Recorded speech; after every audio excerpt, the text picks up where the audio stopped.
నమస్తే, welcome to doctor stock. 65 roses hi నానా movie release అయినప్పటి నుంచి ఈ మాట ఎక్కువగా వినబడుతూ ఉంది. ఆ మూవీలో పాపకి ఉండే డిసీజ్ పేరే ఈ 65 రోజెస్. గతంలో కూడా 5 feet అపార్ట్ అనే పేరుతో ఒక హాలీవుడ్ మూవీ కూడా ఈ కండిషన్ రిలేటెడ్గా వచ్చింది. అయితే వైద్య పరిభాషలో ఈ 65 రోజెస్ని సిస్టిక్ ఫైబ్రోసిస్గా పరిగణిస్తాం. ఈ డిసీజ్ మన ఇండియాలో చాలా అరుదుగా కనిపించేది ఇంతకుముందు అయితే, కానీ ఈ మధ్యకాలంలో సిస్టిక్ ఫైబ్రోసిస్ పేషెంట్లు మన ఇండియాలో కూడా పెరుగుతూ ఉన్నారు. అందుకే దీని గురించి మనం కూడా తెలుసుకోవాల్సిన అవసరం ఉంది. సో రెయిన్బో చిల్డ్రన్స్ హాస్పిటల్కి చెందిన పీడియాట్రిక్ పల్మనాలజిస్ట్ డాక్టర్ నవీన్ గారితో ఈ డిసీజ్ గురించి మాట్లాడదాం. నమస్కారం సార్. నమస్తే అండి. సార్, యాక్చువల్లీ ఇప్పుడు ఈ మూవీ వచ్చినప్పటి నుంచి కూడా కొంత అవేర్నెస్ పెరిగింది అనుకోవచ్చు. సిస్టిక్ ఫైబ్రోసిస్ గురించి మాట్లాడుకుంటున్నారు. అయితే ఈ మూవీలో ఆ పాప ఈ సిస్టిక్ ఫైబ్రోసిస్ని 65 రోజెస్గా మాట్లాడుతూ ఉంటుంది. అంటే యాక్చువల్లీ ఈ 65 రోజెస్ అంటే ఏంటి సార్? దీనికి ఈ సిస్టిక్ ఫైబ్రోసిస్ని అలా ఎందుకు పిలుస్తారు? యాక్చువల్లీ సిస్టిక్ ఫైబ్రోసిస్ అంటే ఏంటి, ఏం జరుగుతుంది యాక్చువల్లీ? అదొక ఇంట్రెస్టింగ్ స్టోరీ అండి. I think the condition is called cystic fibrosis. ఆ పేరు ఎలా ఉంది, బట్ ఐ థింక్ 1960s ఒక స్టోరీ ఇలా ఉందన్నమాట. ఒక మదర్ వాళ్ళ 3 పిల్లలకి ఇదే కండిషన్ ఉండేది, సిస్టిక్ ఫైబ్రోసిస్. మేరీ అని తను she wanted to raise awareness, అంటే అవగాహన పెంచాలి, ఫండ్ రేజింగ్ చేద్దాము ఈ పిల్లలకి. అప్పుడు పెద్ద ట్రీట్మెంట్స్ ఉండేవి కాదు ఆ కండిషన్కి. సో ఒక సిస్టిక్ ఫైబ్రోసిస్ ఫౌండేషన్ అని ఒక వ్యవస్థ స్టార్ట్ అయిందనమాట. సో ఈ మదర్ మేరీ అని తను బాగా వాలంటరీ వర్క్ చేసి అక్కడ సపోర్ట్ చేసేది. సో తను ఫోన్ కాల్స్ చేయడము, ఆ ఫండ్ రేజ్ చేయడము, అందరితో మాట్లాడడము, పిల్లలు ఆ 3 పిల్లల్లో ఒక అబ్బాయి అలా వింటూ తను మేబీ చాలాసార్లు విన్నాడేమో, తను ఫోన్ చేయడం, మాట్లాడడం సిస్టిక్ ఫైబ్రోసిస్ ఇదని. తను ఒకసారి మదర్ దగ్గరికి వచ్చి, మమ్మీ నువ్వు ఏం చేస్తున్నావు నాకు తెలుసు, ఐ థింక్ నువ్వు వర్క్ చేస్తున్నావు, 65 రోజెస్ కోసం వర్క్ చేస్తున్నావు అని అతను అన్నాడంట. సో మేబీ సిస్టిక్ ఫైబ్రోసిస్ అనే వర్డ్ తను 65 రోజెస్ పలకడం రాక I think he made it that way. So అలాగా I think in popular terminology అలా వచ్చిందనమాట. So I think that's an interesting story. I think అదే ఆ ఫిల్మ్లో వాడారు వాళ్ళు, ఐ థింక్ రీసెర్చ్ చేసి. బట్ యా, ఐ థింక్ చిన్నపిల్లలు కదా, వాళ్ళకి అర్థం కాకపోవచ్చని తొందరగా పలకడం, క్లారిటీ రాదు కదా, and make it a bit more interesting for the child and also scary as a disease కదా.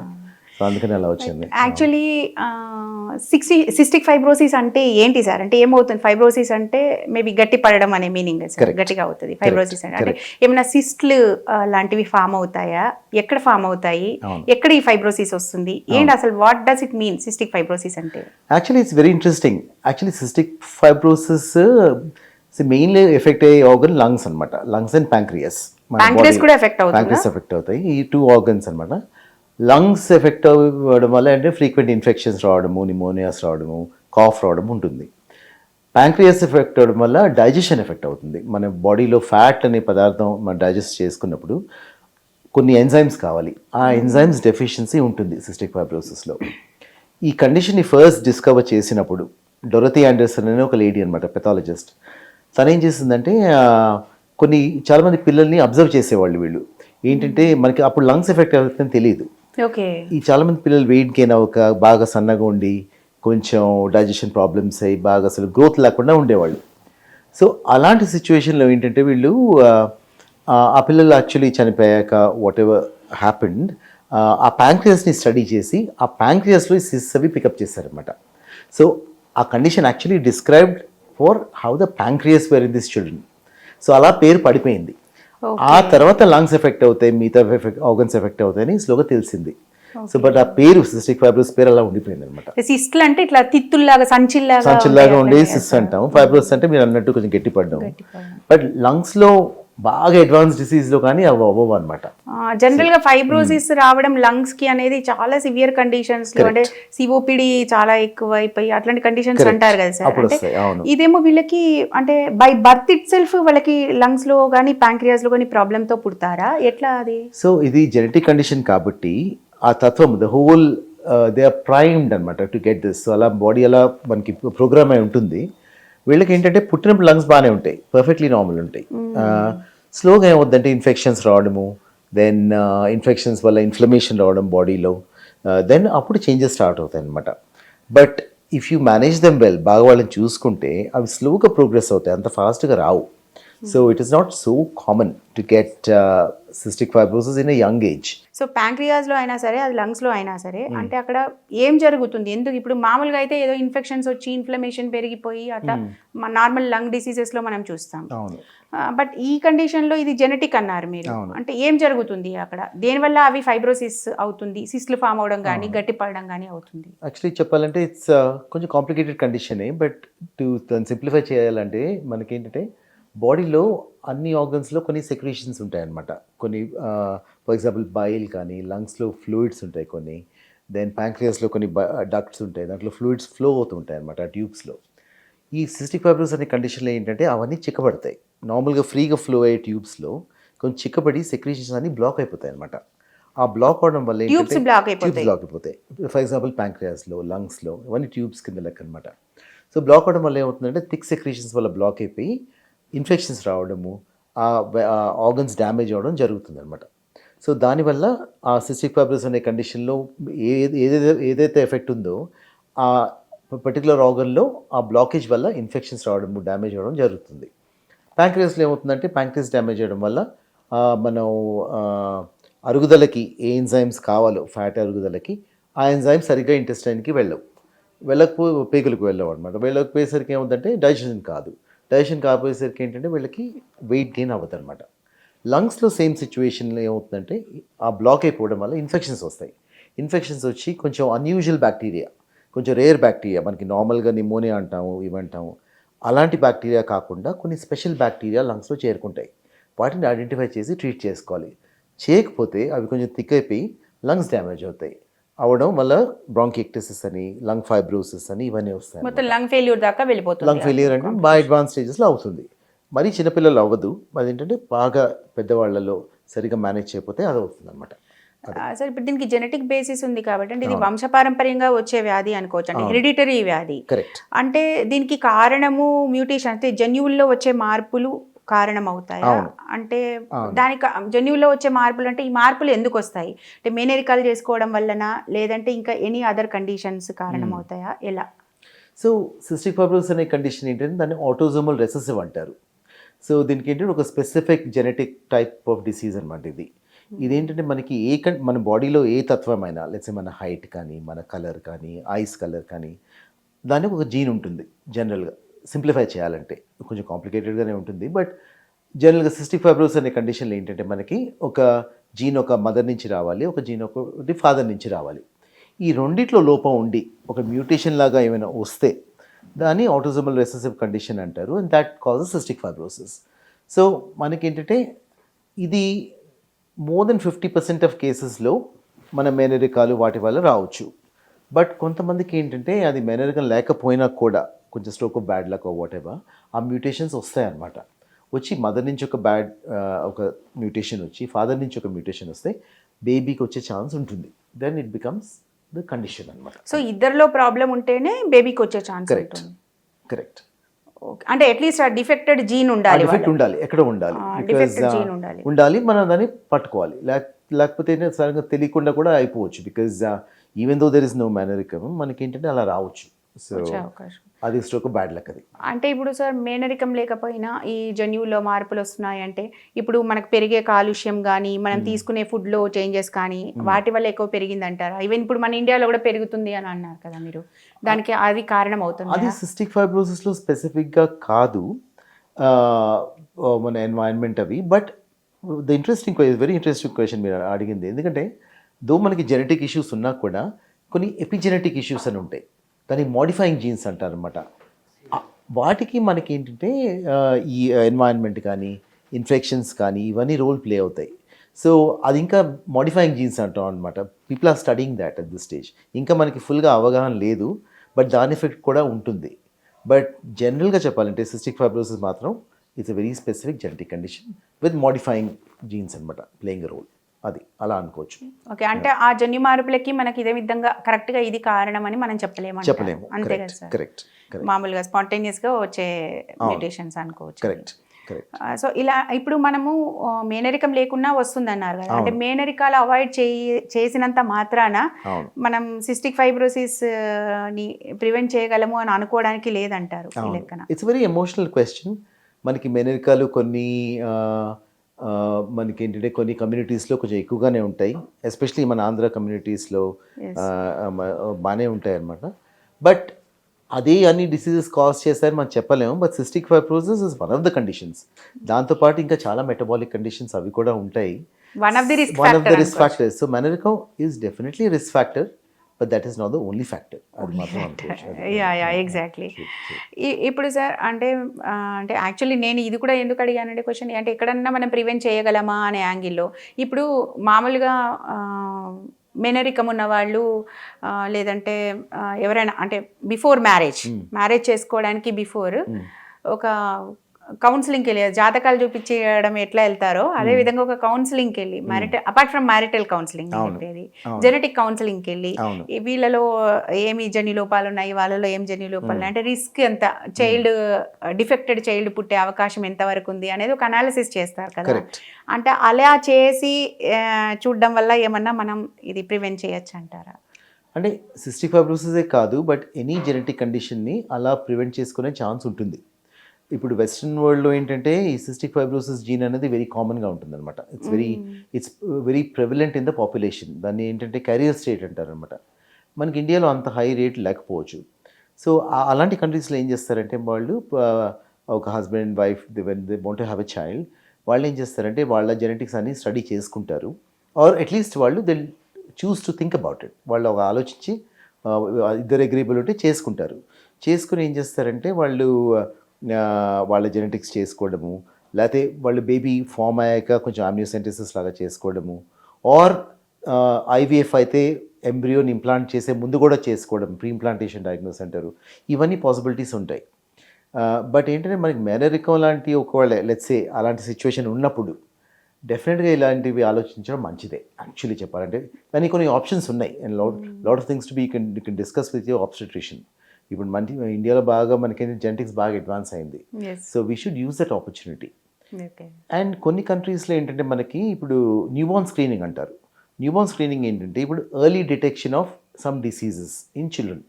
సో పిల్లలు పుట్టగానే కొన్ని కంట్రీస్లో ఏం చేస్తారంటే లెగ్ నుంచి ఒక చిన్న బ్లడ్ టెస్ట్ ప్రిక్ చేసి ఒక పేపర్ మీద తీసుకుంటారు శాంపుల్, తీసుకుని ఒక 30-40 కండిషన్స్ని టెస్ట్ చేసుకుంటారు. అది ఎర్లీ డయాగ్నోసిస్ కూడా పనికొస్తుంది అనమాట. ఇప్పుడు ఇండియాలో కూడా మనకి ఇది ఉంది, దట్ ఫెసిలిటీ ఉంది. దో కొన్ని కంట్రీస్లో ఫ్రీగా గవర్నమెంటే చేస్తుంది, బట్ ఇండియాలో కూడా విత్ లో కాస్ట్ అది కూడా చేసుకోవచ్చు. దానివల్ల ఏంటంటే ఎర్లీ డయాగ్నోసిస్ ఆఫ్ కండిషన్స్ ఉంటాయి, ఇంక్లూడింగ్ సిస్టిక్ ఫైబ్రోసిస్. దాంతోపాటు కొన్ని హైపోథైరాయిడిజం అని, కొన్ని సిఏహెచ్ అని చాలా కండిషన్స్ ఉంటాయి అనమాట, మెటబాలిక్ కండిషన్స్. అవన్నీ మనం ఎర్లీగా పికప్ చేసుకుంటూ కూడా అవుట్కమ్స్ బెటర్గా ఉంటాయి. ఈ ప్రీనేటల్ డయాగ్నోసిస్ చేస్తారు కదా సార్, దాంట్లో భాగంగా ఈవెన్ అంటే 2-3 దశల్లో ఉంటుంది కదా, అంటే బిఫోర్ ప్రెగ్నెన్సీ, తర్వాత ప్రెగ్నెన్సీ టైంలో అట్లా రకరకాల స్టేజెస్లో చేస్తారు కదా ప్రీనేటల్ డయాగ్నోసిస్. అట్లా చేసినప్పుడు ఇది మనం సిస్టిక్ ఫైబ్రోసిస్ కూడా కనిపెట్టచ్చా? పెట్టుకోవచ్చు. మనకి ఎందుకంటే జెనెటిక్స్ మనకు తెలుసు కాబట్టి, ఇప్పుడు జీన్స్ ఏవి కాజ్ చేస్తారో తెలుసు కాబట్టి అట్లీస్ట్ ఒక 90% మనం రూల్ అవుట్ చేసుకోవచ్చు cystic fibrosis plus other conditions ఏవైనా చేసుకోవచ్చు. అదే వేరే కండిషన్స్తో పాటు దీనికి కూడా మనకి ఆ ఛాన్స్ చేసుకోవచ్చు. It's not 100% effective, but good accuracy.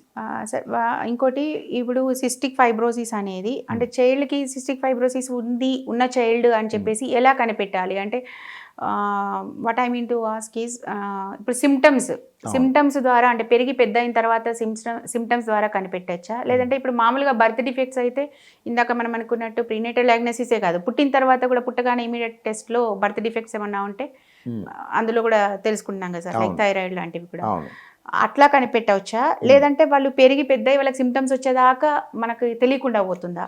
So really మంచి క్వశ్చన్ మీది. ఎందుకంటే ఇప్పుడు సిస్టిక్ ఫైబ్రోసిస్ అనేది వెస్ట్రన్ వరల్డ్లో బాగా అవగాహన ఉంది కాబట్టి వాళ్ళు ఏం చేస్తారంటే ఒక న్యూబార్న్ స్క్రీనింగ్ అని చెప్పాను, అది ఏంటంటే పుట్టగానే టెస్ట్ చేస్తారు. అది యూనివర్సల్ న్యూబార్న్ స్క్రీనింగ్, అంటే అందరికీ వితౌట్ ఎనీ ఎక్సెప్షన్స్ అందరికి ఆఫర్ చేస్తారు.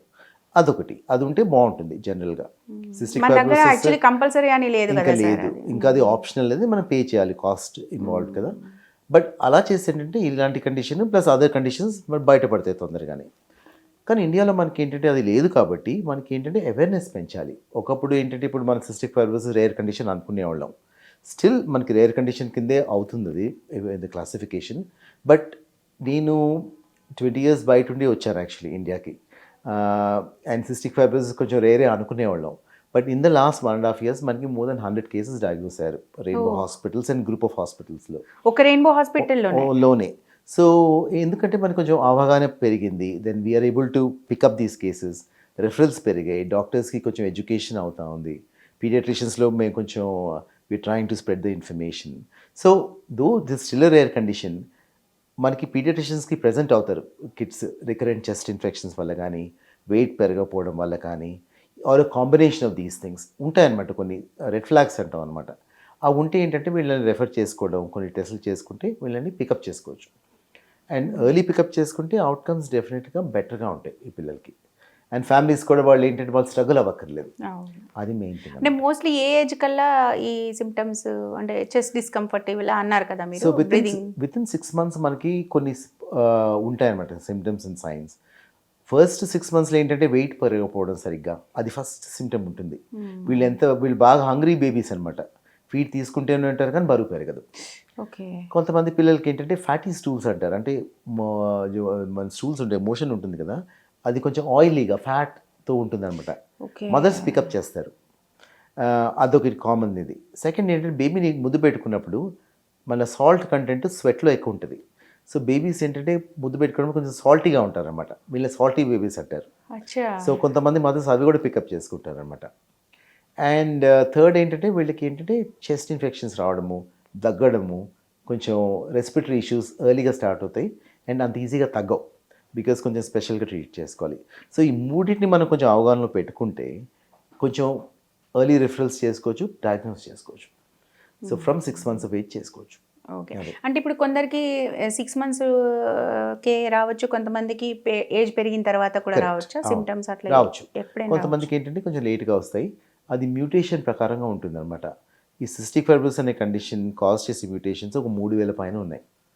సో మనకి ఏంటంటే కామన్ మ్యూటేషన్స్ ఒక 20 ఉంటాయి అనమాట.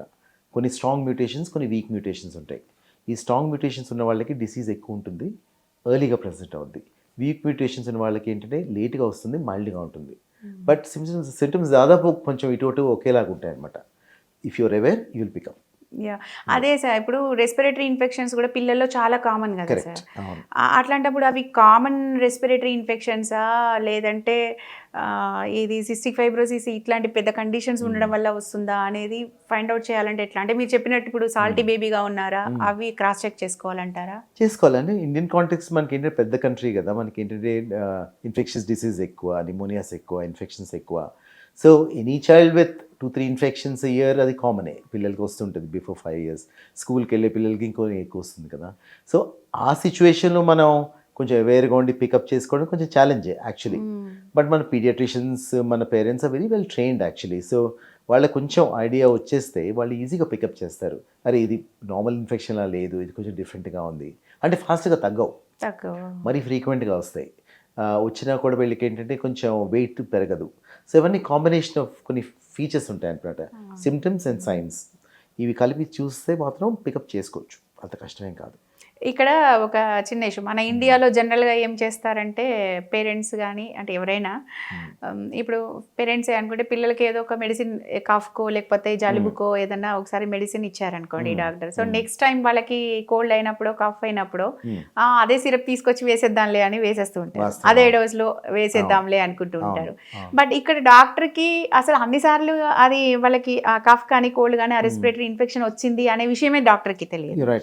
సో వాళ్ళు అలా ఇగ్నోర్ చేసి అంటే ప్రతిసారి అదే మెడిసిన్ వాడి అట్లా ఇంకోసారి ఏదైనా సివియర్ అయినప్పుడే తీసుకుని వచ్చే అవకాశం ఉంది కదా. సో అంటే నా క్వశ్చన్ ఏంటంటే పేరెంట్స్ ఎప్పుడు దాన్ని ఇది ఏమైనా సీరియస్ కండిషన్ ఏమో అని అనుకొని అంటే సొంత వైద్యం చేయకుండా డాక్టర్ దగ్గరికి వెళ్ళాలి? అది రియలీ గుడ్ క్వశ్చన్ అండి, because I see that lot of time కనిపిస్తూ ఉంటాయి కదా మనకి. ఏంటంటే ఇప్పుడు మనం పేరెంట్స్ కూడా వాడతారు యాంటీబయాటిక్, ఆఫ్ కోర్స్ బిజీగా ఉండి ఈ టైం లైక్ అది లాస్ట్ టైం తగ్గిందే కానీ తగ్గితే సరే, కానీ వాళ్ళకి ఏంటి సిమ్టమ్స్ ఉన్నాయనుకోండి, మరీ ఫ్రీక్వెంట్గా వస్తున్నాయనుకోండి, then I think parents also should take the responsibility కొంచెం. మెడికల్ అటెన్షన్ సీక్ చేయడము. ఇవి ఎందుకంటే ఈ ఇన్ఫెక్షన్స్ అంత ఈజీగా తగ్గవు, ఇదేదో ప్రొలాంగ్డ్ అవుతాయి. అంటే ఎన్ని రోజులు అయినా తగ్గకపోతే దాన్ని సీరియస్గా తీసుకోవాలంటారు సార్? ఇవి ఎలా ఉంటుంది, కొన్ని క్రానిక్ కాఫ్స్ అంటాం. కొంతమంది పిల్లలకి ఏంటంటే దగ్గు ఉంటూనే ఉంటుంది, ఒక 1 month అలాగా. 1 month కంటిన్యూస్గా ఉండొచ్చు. ఇలాంటి పిల్లలకి ఇన్ఫెక్షన్స్ తగ్గవు, బికాజ్ చెప్పాను కదా ఇంతకీ వీళ్ళకి అన్యూజువల్ బ్యాక్టీరియా ఉంటాయి. సో అంత ఈజీగా నార్మల్ ఆగ్మెంటిన్కి ఎజిథ్రోమైసిన్కి తగ్గవు కొంతమందికి. సో క్రానిక్ కాఫ్ ఉన్నప్పుడు, క్రానిక్ వెట్ కాఫ్ అంటాం, వీళ్ళకి ఏంటంటే బాగా కఫం ఉంటుంది కదా, ఆ కఫంతో కూడిన కాఫ్ అనమాట. అలా ఉన్నప్పుడు ఏంటంటే వీళ్ళకి వీ షుడ్ థింక్ అబౌట్, అరే ఇది కొంచెం డిఫరెంట్గా ఉంది, లెట్స్ సీక్ డాక్టర్స్ ఒపీనియన్ అని. సెకండ్ ఏంటంటే తగ్గకపోవడం, మనం ఏది వాడినా తగ్గదు, అది ఇది ఆ సిమ్టమ్స్ అలా ఉండడం, బేబీ వెయిట్ పెరగకపోవడం, ఇవన్నీ కొంచెం రెడ్ ఫ్లాగ్స్ అంటాం అనమాట. సో ఇవన్నీ కొంచెం పేరెంట్స్ కూడా కొంచెం రెస్పాన్సిబిలిటీ తీసుకుని పికప్ చేసుకుంటే and ask for medical help, అది మనకు కొంచెం హెల్ప్ఫుల్గా ఉంటుంది. అండ్ నాట్ హైడింగ్ ఇన్ఫర్మేషన్, అది చాలా ఇంపార్టెంట్. మనం అరే డాక్టర్ ఏమనుకుంటారు అని అనుకున్నారు, మనం మెడిసిన్ వాడాము, బట్ ఓపెన్గా ఉండేసి ఓపెన్నెస్. ఐ థింక్ ఏంటంటే మనకి ఎనీ మెడికల్ కండిషన్లో ఏంటంటే ఓపెన్గా ఫ్రాంక్గా ఉండడం చాలా ఇంపార్టెంట్. అదొక డిఫరెన్స్ ఉంది మనకి ఇండియాకి వెస్ట్కి. ఏంటంటే అక్కడ ఏంటంటే everything is documented and very clear cut, you can't hide anything. మన ఇండియాలో ఏంటంటే మనకి చాలా layers, it's very complex health system. దాంట్లో మనకి ఆనెస్టీ ఉండి, ఐ థింక్ పేరెంట్స్ డాక్టర్స్ అందరూ ఓపెన్గా ఉంటే it's easy to pick up these things or any other condition. Yes, exactly. ఇప్పుడు దీనికి టెస్టులు అంటే ఎలాంటి టెస్టులు చేస్తారు? అంటే జీన్ టెస్ట్ చేస్తారా సార్, డిఫెక్టెడ్ జీన్ ఉందా లేదా? ఇప్పుడు మనకి ఏంటంటే సిస్టిక్ ఫైబ్రోసిస్ సస్పెక్ట్ చేస్తే ఒక 2-3 టెస్టులు ఉంటాయి. మెయిన్ స్వెట్ టెస్ట్ అని ఉంటుంది. మనం చెప్పింది చెమటని టెస్ట్ చేస్తాం. చెమటలో మనకి ఏంటంటే మనకి ఉప్పు ఎక్కువ ఉంటుందని చెప్పాను కదా, అది టెస్ట్ చేస్తాం అనమాట. అదొక టెస్ట్ ఉంటుంది. సెకండ్ ఏంటంటే జెనెటిక్ టెస్ట్, అది ఈ రెండింటి మధ్యలో మనకి డయాగ్నోస్ వచ్చేస్తుంది.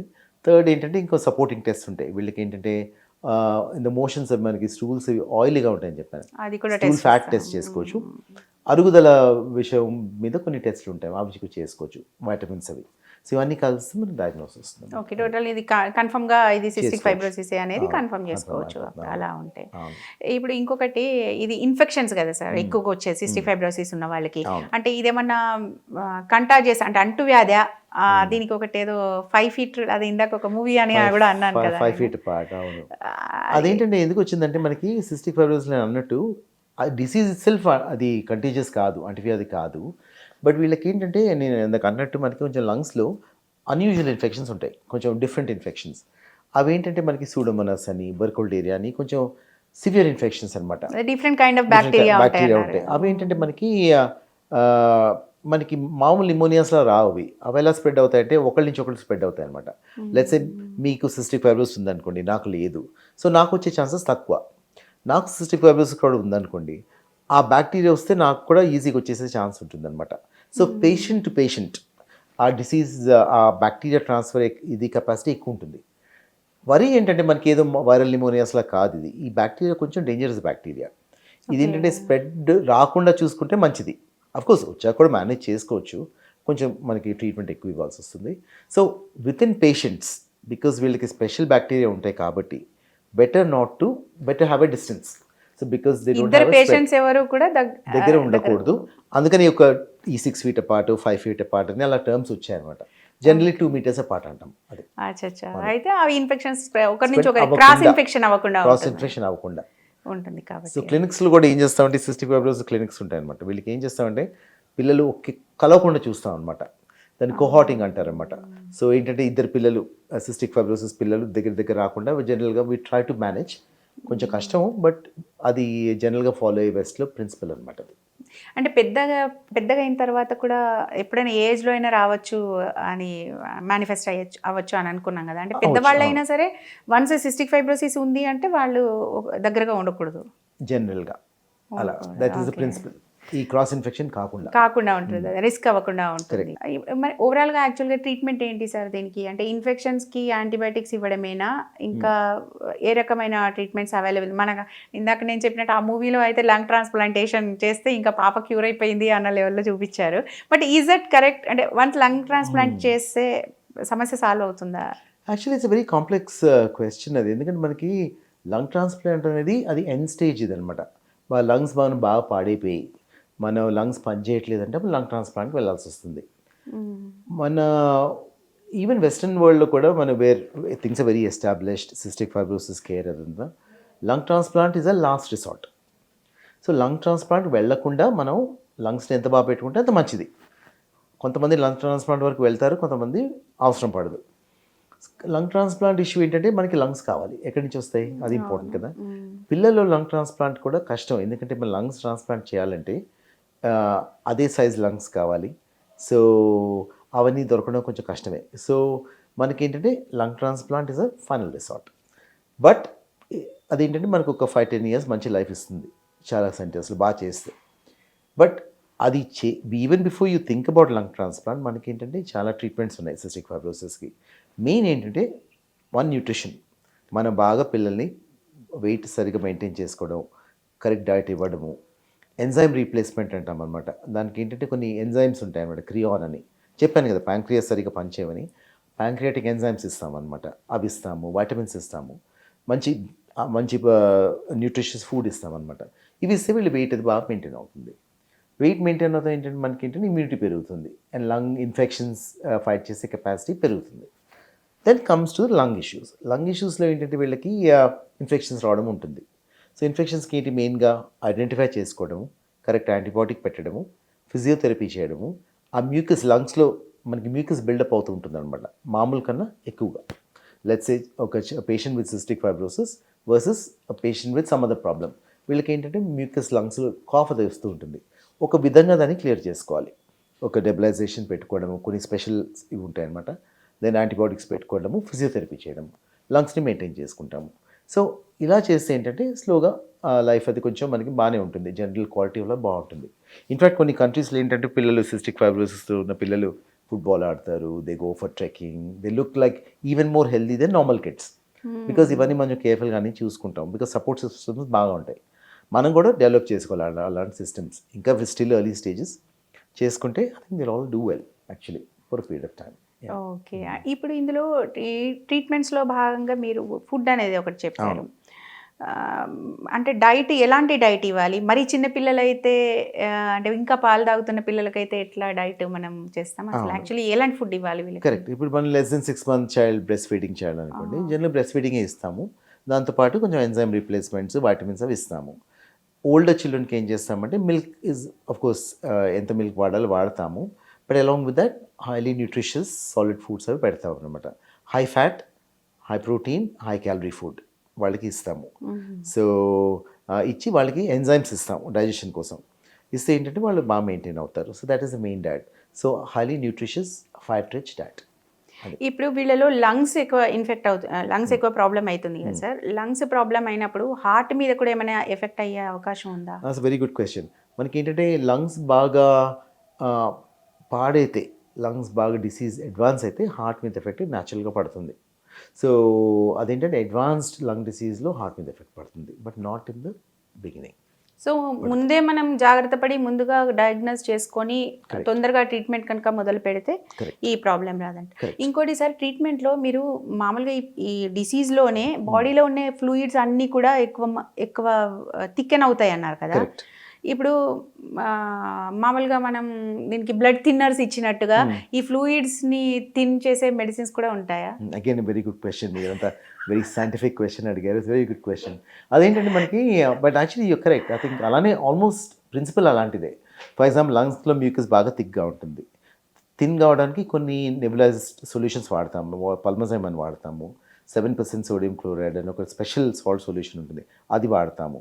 అదేమో లంగ్స్లో. But you train to thin the secretions. ప్యాంక్రియాస్లో కూడా వెరీ సిమిలర్ ఇవి ఉంటాయి అనమాట, కొన్ని మెడిసిన్స్ ఉంటాయి. లివర్ కూడా కొన్ని మెడిసిన్స్ ఉంటుంది, ఉడ్కా అని ఉంటుంది అనమాట. లివర్లో కూడా ఫ్లో సరిగ్గా ఉండడానికి వాడతాము. So yes, principles are same. ఎస్ అనేది వాడతాము. ఇప్పుడు ఓవరాల్గా అంటే వన్స్ ఒకసారి సిస్టిక్ ఫైబ్రోసిస్ అనేది డిటెక్ట్ అయిన తర్వాత ఇమ్మీడియట్గా ట్రీట్మెంట్ మొదలు పెడితే వాళ్ళు అంటే ఎన్ని ఏళ్ల వరకు మనం లైఫ్ స్పాన్ పొడిగించవచ్చు అంటే? మనకి cystic fibrosis first condition describe చేసినప్పుడు I think 1950s, 40s life span 4 years, 5 years కన్నా ఉండేది కాదు. స్లోగా అది పెరుగుతూ వచ్చింది. I think 1980s cystic fibrosis జీన్ని ఫస్ట్ డిటెక్ట్ చేసినప్పుడు లైఫ్ స్పాన్ 15 or 20 years ఉండేది. అప్పటి నుంచి మనం 30-40 years వరకు వచ్చాము యాక్చువల్లీ చెప్పాలంటే. And things also likely to improve. So మనకి ట్రీట్మెంట్స్ కూడా ఇప్పుడు ఐ థింక్ మీరు క్వశ్చన్ వస్తుందో లేదో నాకు తెలియదు కానీ మనకి ఇంకా అడ్వాన్స్ ట్రీట్మెంట్స్ వస్తున్నాయి. అది about ask about gene therapy. Correct. So ఇప్పుడు అడగండి, ఐ థింక్ డూ దట్. అదే సార్, అంటే ఇప్పుడు okay lung transplantation is the last treatment అని చెప్తున్నారు, ఇంకా ఫైనల్ అడ్వాన్స్డ్ స్టేజ్లో. అంటే అపార్ట్ ఫ్రమ్ ఇది జెనెటిక్ ఇష్యూ కాబట్టి మనకి జీన్ థెరపీ మీద ఎప్పటి నుంచో దాని మీద రీసెర్చ్ వర్క్ నడుస్తూనే ఉంది. మరి ఇప్పుడు ఏమైనా ఫార్వర్డ్ స్టెప్ పడిందా ఇలాంటి సిస్టిక్ ఫైబ్రోసిస్ లాంటి జెనెటిక్ డిసీజెస్కి మనం ట్రీట్మెంట్ ఇవ్వడంలో? సో అది మళ్ళీ మంచి క్వశ్చన్ అండి. ఇప్పుడు మనకి ఏంటంటే 2 అడ్వాన్సెస్ ఉన్నాయి దాంట్లో. సో ఒకటేమో జెనెటిక్ అడ్వాన్స్, ఒకటి జీన్ థెరపీ ఒకటి. సెకండ్ ఏంటంటే మాడ్యులేటర్ థెరపీ అని ఒకటి ఉంటుంది. మాడ్యులేటర్ థెరపీ ఏంటంటే మనకి ఉన్న actually the defect is in one protein అనమాట, సిఎఫ్టిఆర్ ప్రోటీన్ అంటారు అనమాట. కొన్ని డ్రగ్స్ వచ్చాయి మనకి, వర్టెక్స్ కంపెనీని వాళ్ళు తయారు చేశారు కొన్ని డ్రగ్స్. అది మొత్తం సిస్టిక్ ఫైబ్రోసిస్ ట్రీట్మెంట్ని చేంజ్ చేసింది వెస్ట్రన్ వరల్డ్లో. అదేంటంటే ఆ ఒక డిఫెక్ట్, బయోకెమికల్ డిఫెక్ట్ ఒకటి ఉంటుంది ట్రాన్స్పోర్టర్ జీన్లో, ప్రోటీన్లో, దాన్ని కరెక్ట్ చేసే డ్రగ్స్ వచ్చాయి. దాన్ని మనం మాడ్యులేటర్స్ అంటాము. వెరీ ఎక్స్పెన్సివ్ డ్రగ్స్ అనమాట. కానీ ఏంటంటే కొన్ని కంట్రీస్లో వాళ్ళు ఫండింగ్ స్టార్ట్ అయింది, యూఎస్లో, యూకేలో, ఆస్ట్రేలియాలో, న్యూజిలాండ్లో ఆ డ్రగ్స్ మనకి ఫండింగ్కి వచ్చేసాయి. ఇప్పుడు ఏంటి వెస్ట్రన్ కొన్ని జర్మనీ అలాంటి కంట్రీస్లో. అదేంటంటే without gene therapy itself మొత్తం లైఫ్ని చేంజ్ చేసేస్తున్నాయి ఈ డ్రగ్స్ అనమాట. సో అదొకటి. But very expensive treatments. మనకు ఆల్మోస్ట్ ఒక 5-6 crores per year per patient అవుతుంది రఫ్గా. మనం ఇంకా ఆ స్టేజ్లో లేవు. ఇండియా అదే ఆ స్టేజ్లో లేదు, ప్లస్ మోస్ట్ కంట్రీస్ కూడా ఆ స్టేజ్లో లేవు. కొంచెం స్పెషల్ ఫండింగ్ వల్ల వాడుతున్నారు అవి. హోప్ ఏంటంటే మనకి స్లోగా అవి కాస్ట్ తగ్గుతాయని, అదొకటి. ప్లస్ ఏంటంటే మనకి ఇప్పుడు జెనరిక్స్ అని ఉంటాయి, 8 years 10 years after one initial drug. అదేంటంటే ఆ కంపెనీ నుంచి యూ కెన్ మ్యానుఫ్యాక్చర్ జెనరిక్స్. కొన్ని కంపెనీస్ ఆల్రెడీ స్టార్ట్ చేసాయి, అర్జెంటీనాలో కొన్ని కంపెనీస్ ఉన్నాయన్నమాట. సో అలాగా అది మన జెనరిక్స్ సిచ్యువేషన్కి వస్తే ఇవే డ్రగ్స్ మనకి చీప్ అవ్వచ్చు. So this is the future for cystic fibrosis. Life ఇది బాగా ఇంప్రూవ్ అవుతాయి పిల్లలవి. Then comes to gene therapy. Gene therapy ఏంటంటే ఇంకా ట్రయల్స్ అవుతున్నాయి. UK is the number 1 country leading the trials అనమాట. అక్కడి నుంచి కూడా కొన్ని మనకి రావచ్చు. సో ఈ మాడ్యులేటర్ థెరపీ ఒకటి, gene therapy is the future of cystic fibrosis. So we hope అంటే ఒక 5-10 yearsలో మనం ఆశించవచ్చా సార్? డెఫినెట్గా within 5 years I'm thinking. Within 5 years. ఇక్కడ మన ఇండియాలో కూడా ఏమైనా ఫౌండేషన్స్ లాంటివి ఉన్నాయా సార్ సిస్టిక్ ఫైబ్రోసిస్లో? లేవు, unfortunately. We should start something because I think అవగాహన పెరుగుతుంది. లాట్ ఆఫ్ ఇన్హెరిటెడ్ కండిషన్స్ ఉన్నాయి ఇండియాలో కదా. సో అన్ని కండిషన్స్కి ఏదో ఫౌండేషన్స్ అవి స్టార్ట్ అవుతున్నాయి. People are doing a very good job. I think cystic ఫైబ్రోసిస్లో ఆ స్పేస్ ఉంది మనకి. I think we should do something. Okay sir, thank you so much sir. నమస్కారం.